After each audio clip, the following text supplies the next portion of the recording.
This is TLV1.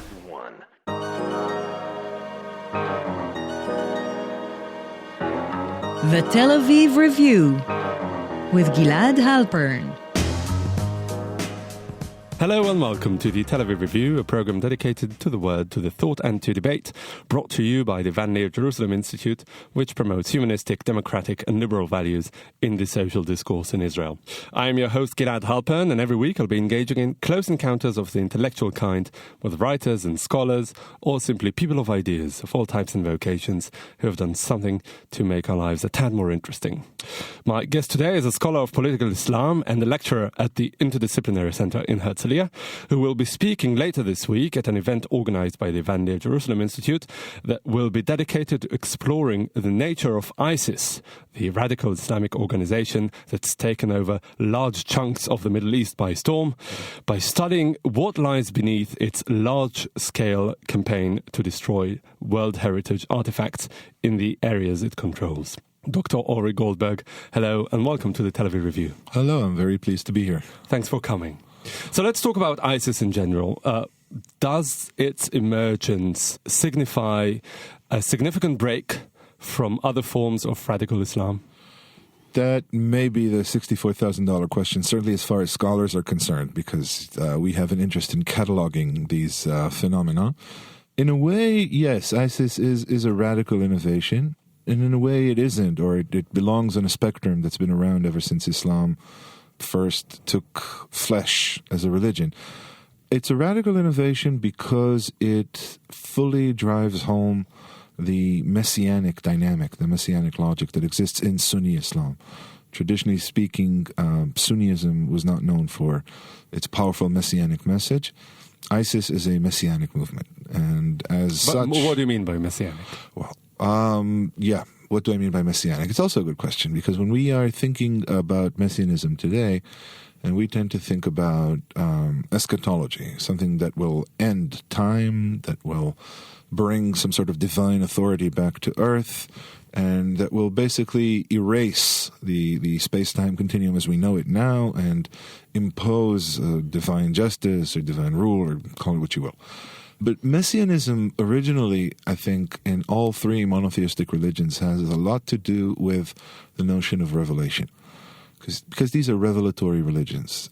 And once God reveals himself, herself, whatever, to the prophet that is then destined to bring the message to the people, all three religions have it within them to consider that act, the act of revelation, as the initiation of a cosmic stopwatch, if you will. Mm-hmm. Time begins to run down, and it runs down to the next revelation. What will happen when God decides to come back? Because it doesn't make a lot of sense to think that God only came once. And all three religions have different scales in which they imagine or describe this relationship between the human and the divine. But this notion of time is perhaps the most difficult one for the secular mind to grasp, to take hold of. This notion of time running down, because we're used to thinking of time as an empty entity.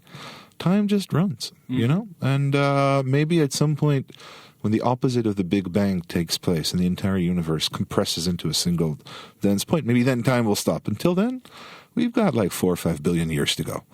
A messianic religion does not think like that. It thinks differently. There is an end. Time runs towards an end. And in terms of the innovation that ISIS brought to the table, this is a new concept for Sunni Islam? It's a new concept when it's pressed as the rationale of a political movement. Sunni politics were not organized around this messianic notion of time. Because this messianic notion of time, it places an impetus on you as a believer. Because the question is, God created the world, or revealed himself to the Prophet Muhammad in the caves above Mecca, whatever. God will bring Judgment Day. When Judgment Day comes, it will be all according to God's will. Any human attempt to persuade God to say one thing or another is going to be completely irrelevant. God is going to do whatever God wants to do. Then there's the time in between. If you are a believer and you believe that you are a part of the in-between time, what do? What sort of meaning can you look for? How can you make your life good? How can you imbue it with virtue? That's a real political question. Or you provoke the end of time. See, but not really, no. No? No. That's actually not the case, the classical messianic perceptions of all three great messianic traditions. God brings his Messiah when God so chooses. It has nothing to do with your behavior. You could be punished if you're bad, but the ending of time, the final bit of the sequence, that is completely up to God. Mm-hmm. So ISIS is a radical innovation in the sense of its messianic politics. What constitutes virtue? What constitutes duty? What constitutes community in the in-between time? And ISIS insists on conceiving of its own political, temporal presence as something that happens in the in-between.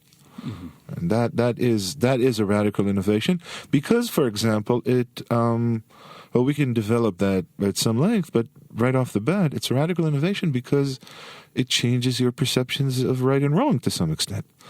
If you are in the in-between time, then it's not about simply doing as you're told, or it's not simply about killing heretics or heathen. It's about something else. There's a different sense of duty and a different religious challenge, a different expression of faith. The in-between time changes pretty much all the ways you can think of practically engaging with creation, because creation's not what it is if you're just looking at it. In the in-between time, creation is not just things as they are, but this notion of time running back, this notion of approaching the end that places you somewhere else on the political spectrum. Mm-hmm. And how is it different from how Al-Qaeda, for example, or the Taliban, other similarly radical Sunni groups perceive themselves? I think the comparison with Al-Qaeda is particularly apt to demonstrate the difference, because Al-Qaeda was, in a way, the epitome of professionalism. Al-Qaeda was a radical organization, but it was radical in the most Western, modern way you could think of. Al-Qaeda wanted to play the game better than those forces that persecuted it. It wanted to beat the West at the West's own game. And it was a professional terrorist organization. You were trained. You could, spend 5 years in a desert. There were cells. There was a command and control structure. There was an organized process through which actions were carried out. Look at Al-Qaeda's greatest triumph. Look at 9/11. That took at least 5 years to plan and 2 to 3 years to execute. Mm-hmm. They had that sort of longevity. Why? Because they were professionals. They had a goal. They set out to accomplish that goal. ISIS is not so much about specific goals like that. And in a way, you could say ISIS is not so much about winning. Victory is already certain.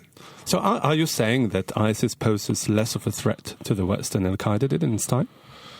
Because they're just not interested or less interested in hitting the West in its underbelly? It poses a different threat. I think Al-Qaeda poses a great threat to Western security organizations, to Western authorities, to Western institutions, and perhaps the physical lives of Westerners themselves, because Al-Qaeda was actually interested in killing as many as possible, all the time, as frequently as possible too. ISIS is much less concerned with quantifiable goals of that nature. In a way, ISIS is a much greater threat because ISIS seeks exactly to strike the West, not just in its physical underbelly, but in its conceptual underbelly. And that is, ISIS wants to rattle every convention that the West has regarding what's safe, what's true, what's durable, what's stable. And in order to do that, ISIS doesn't need the professional structure or the professional dynamic that Al-Qaeda had. I mean, look at those two jokers, pardon the use of the word, but that's what they were, in France, who beheaded that poor priest on a church in Normandy, however many months ago that was. Now, who are these guys? These guys were the uncool ones. These guys were the nerds, the ones who wanted to get to Syria because they hung out with the radical Muslims. But they were incapable of evading the French authorities to any extent. They were thrown in jail. They wore an electronic bracelet. And they did what they could, which was go into a church, maybe plan it for like an hour beforehand or a day beforehand. Go into a church, take hold of an elderly priest, and brutally behead him. Now, they were not given any sort of direction on this from ISIS headquarters anywhere. Mm-hmm. That's very clear. But once they claimed responsibility, ISIS was only too happy to accept. Of course, these were our operatives. These were... Why? Because ISIS doesn't need even the semblance of efficiency. Because ISIS is not fighting a war. The war will be fought when God decrees that it should be fought. And, by the way, the end's already known. The forces of the good are going to win. ISIS is going to win. So why are they so focused on carrying out flashy attacks on Western targets? Well, first, flashy is as flashy does. And a lot of the ISIS attacks are what is now being referred to as lone wolf operations. So they're not as flashy as, say, crashing into the Twin Towers. But that's true. That goes back to the question of what sort of obligation does a believer find himself under during the in-between time. And scholars of Messianism, generally, of radical Messianism, tend to think of it as an obligation, as a conceptualized duty, to, let's call it, make the world hollow. You don't hasten the end times. You can't bring the end of the world any closer simply through your force of will. What you can do is prepare the world for the coming of the Messiah. And you do that by slowly, surely emptying the world from within. Not resisting actively, not killing heretics, but showing the people who are living a lie that they are living a lie. Let me give you another example. One of the more gruesome ISIS terrorist bombings, actions, whatever. What happened in Nice on the boardwalk with the truck driver. I was blown away by that because the brutal nature of the action itself is, of course, self-evident. But how did this guy get into the boardwalk, the most crowded part of the boardwalk on the most crowded day of the year? When they stopped him at the checkpoint, the police officers, and asked him what he had in the truck, he said the one thing that was sure to get him in, he said ice cream. Nobody stops an ice cream truck. It's just nobody. Do you think it was premeditated? I think, yes. Yeah. I think that was premeditated. Interesting. And as far as I'm concerned, that means that this guy is not some boogeyman that is coming from the outside to punish us for our sins. This isn't Attila the Hun, right? And he doesn't even see himself. He sees himself as part of his environment. He knows the codes. And he knows the codes not because he took the time to infiltrate like the Al-Qaeda people who then crashed the planes. This is his world. But what he is doing is through his presence, through his actions, through his resistance, through his ability to kill, he is demonstrating how we are living a lie. He is not the agent of truth in the sense that his actions will bring the Messiah closer. He holds up a mirror. That's what he does. He wants us to see through his actions how insecure, unstable, profoundly wobbly we actually are, existentially speaking. And I don't think he could do that if he didn't know that the one answer would get him through was ice cream. So on the one hand, this is indeed a much greater threat because we all know whether we are Islamic radicals or not, that we are living a lie. On the other hand, it makes me somewhat optimistic because your analysis allows for some sort of educational effort that could in some way undermine the danger that is posed by these people by reintegrating them into society in a more effective way. Yes, I think you're absolutely right. It's not even, these people are people who, the murderous urge to wake up in the morning and do this thing, it does build up. There is incitement. These kids go to mosques and they attend classes and all that. But crossing the line is indeed retractable. It's a retractable action. And it's not only about these people because they don't just represent, or they are not just in themselves this kind of statistical anomaly. Because France, I hear, now has rehabilitation centers where they bring jihadists in and they put them away for a program that takes however many months, and in the end they're supposed to emerge normal citizens. That is one way of looking at it. I think the possibly more effective way is to expand what you just said, and to understand that you can, through engagement, neutralize a lot of the anger that draws people towards this message. Mm-hmm. If you can actually demonstrate that the world is not only stable and strong, the world as it is, but that it also has meaning, that it isn't hollow, that it's not devoid, that the contents that most of these disaffected, disenfranchised Muslim young people here in the European cities in which they live actually apply to their lives. If you bring them into the fold, there's a lot of potential to neutralize ISIS as an idea. And by the way, the strength of ISIS is as an idea. The Islamic State, the Caliphate, I am pretty certain... In Syria and Iraq. In Syria and Iraq. I'm pretty certain that if the world gets its act together, it will be able to sweep away the ISIS armed personnel that are holding Mosul in Iraq and Raqqa in Syria. And I don't even think that's the main point of ISIS. I don't think the caliphate's... But aren't they too tied together? Because if you look at communism, for example, it was also an idea that had many followers around the world, but only when it had an infrastructure in the form of the Soviet Union could it be as strong a threat to the Western lifestyle as it was. Wouldn't you say that the caliphate in Syria and Iraq provides the same infrastructure to the idea of ISIS? I think that's a very interesting comparison. I think there's a difference between this idea of radical jihadism, Sunnism, call it what you will, and communism, and that perhaps has to do with history, with a sense of history, because communism saw itself as an agent of the historical force. It represented the proper direction for the progression of history. ISIS is not about progression.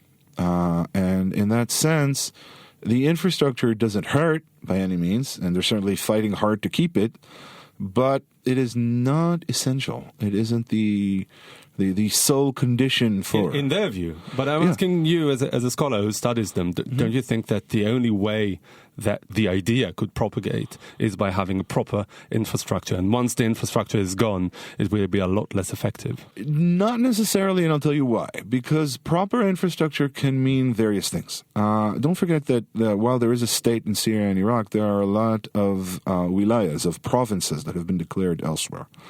And they seem to be doing quite well in Nigeria. They seem to be doing quite well in the Sinai. Exactly, on our doorstep. Yeah, and in fact, maybe a major part of their declaration of independence, if you will, the declaration about the physical existence of the caliphate, again, had to do with putting up a mirror that would reflect the basic deception that is the modern nation state. Because they said, the West has imposed its Sykes-Picot regime here. There are all these borders here. We've destroyed the borders. And they took great care to publicize themselves doing things like removing signs saying border up ahead and burning their passports. So the Islamic State is, again, a demonstration of what politics looks like in a true world. Mm-hmm. Right? So I think they are definitely appreciative of the Islamic State. And in fact, I think they were a little surprised at how easy it was for them to take the territory that is now the Islamic State. I don't think they expected it to be that easy. So they are definitely holding back. They're definitely fighting a major battle right now, and they probably will be soon too. I doubt they'll be able to withstand the might of an international coalition. Mm-hmm. The world goes after them in Mosul and in Raqqa. I doubt they'll be able to hold on to them. All right, going back to the idea of the idea, as it were. It seems to me like it's a properly modern idea, Western, this critique of the emptiness of modern life. Is that why the recruitment efforts of ISIS have been so successful in Western countries? I would think so. I think if you ask a lot of the young people who join up, the language that they will speak when they try to explain what they did would not be very different from those of the people who joined the Occupy protests in the United States. People who join ISIS think of themselves as joining a global revolutionary movement. Revolutionary rhetoric is there. It's a different revolutionary movement. It's not Marxist. It's not goal-oriented like the previous stage of the global jihad. We will get rid of so-and-so. We will do so-and-so. But it is, in a way, it's perhaps even more revolutionary. It captivates the imagination to a much greater degree because it is based, as you said, on the idea of an idea of an idea. It says, we can give you a framework that will explain exactly why you feel like you don't belong, why you feel like you're not getting yours, why you feel like you have no chance of mobilization or movement towards the future. And we will also give you a future that will put all of this in context. Mm-hmm. As far as I know, the young people who join up and the multimedia messages that attract them are very much geared specifically towards that point. For example, one ISIS recruitment film quotes statistics about the number of annual suicides in the American military. Why do American soldiers kill themselves? Because they're afraid, because they're confused, because fighting for that goal cannot give them solace, cannot give them a sense of coherence. You fight for ISIS, you get that. Mm-hmm. So it seems like the very violent element in all this could be neutralized somehow. And these people could maybe find a different meaning that is more benign. After we've romanticized them nearly to the extent of being modern-day Robin Hoods, it's important to remember that exactly because of what you said before about how modern this is, how sensible this is in the language we're used to speaking, how difficult it would be for them to quit the violence that's inherent here. Because violence is, I don't want to say fun, but violence is addictive. And once you start spinning down that particular spout, once the whirlpool begins, it's hard to quit. But yes, I think a lot of them, and I think there are statistics to that effect, a lot of them think of it, they join up, they're perfectly willing to give their lives, and after a while they grow tired of it, and they want to come back. So would you say that in addition to militarily, the ISIS is over the hill ideologically as well? Are we seeing really a downturn in its recruitment efforts? No, I have to say that I think it's the opposite that's true. I think ISIS hasn't fully even conceived its potential to do wrong, let's call it that, all over the Western world ideologically. I think, again, because they were surprised by the facility with which they took over a sizable piece of land. And they invested a lot of effort there. I think they're only now starting to turn their organizational consciousness fully to the ideological dimension. And I think only now are they starting to think about what it might mean to have so many provinces scattered all over the world, what sort of relationship there might be between the ideological leadership and the lay soldiers in the field. They've suffered some major losses recently. Two very senior leaders who were effectively in charge of the propaganda effort were killed in American bombings. So they are regrouping on that front.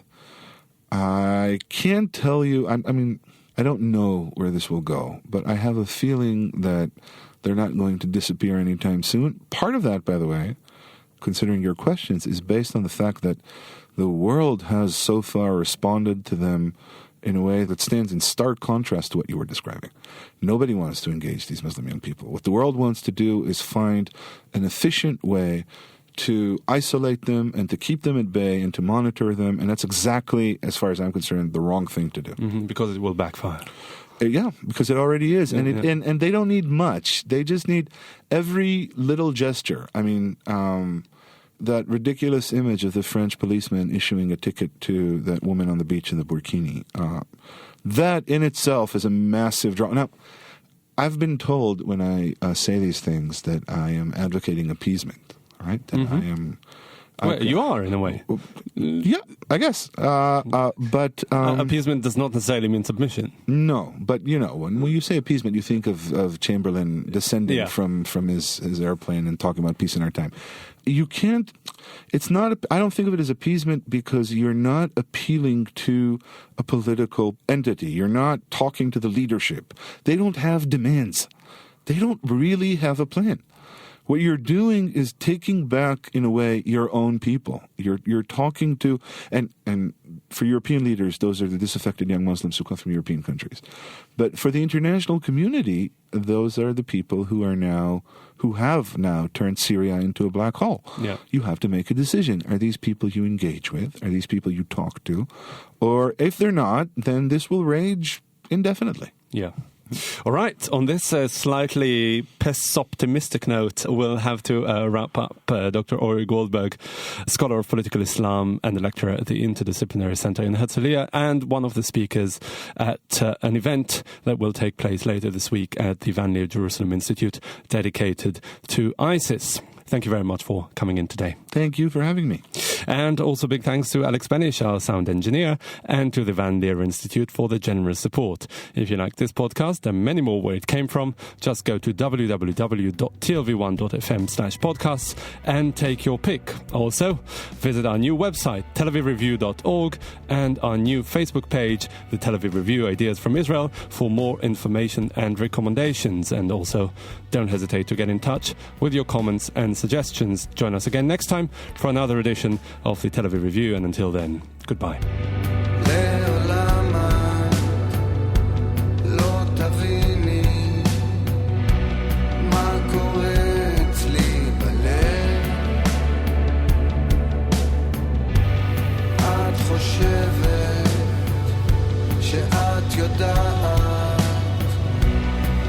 you're done.